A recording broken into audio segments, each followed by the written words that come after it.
we can take a large boulder coral, fragment it into a lot of small coin-sized pieces, increase their growth, and then fuse them back together to create a larger coral colony than we started with in a fraction of the time. It's called the coral gardening process.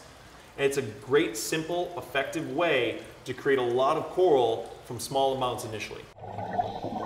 Coral is important for a number of different reasons. First and foremost, it protects our communities. It provides us with food and shelter, and it's the main reef building structure that marine organisms rely on for their habitat, their livelihood.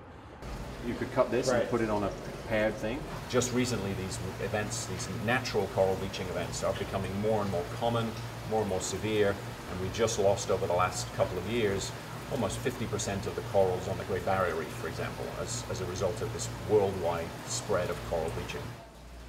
We're interested in trying to leverage this great effort to restore reefs using these coral species by actually just trying to figure out if there's a way that we can make them more heat tolerant, more stress tolerant. So that instead of planting out the next set of coral victims, we're actually planting out corals that we think are going to be more heat tolerant in the future.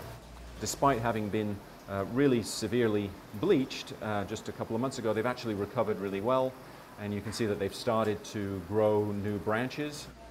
Where you see that sort of growing white tip is active calcification kind of shooting forwards, and then the algae, which is this yellowish brown color, slowly kind of catching up from the rest of the colony. It's a question of communicating what we've lost, but also communicating what we still have to lose, and trying some of these novel methodologies to try to intervene and boost the chances of survival for these ecosystems. To date, we've outplanted over 11,000 corals back onto local reefs, each site varying from a couple hundred to a couple thousand.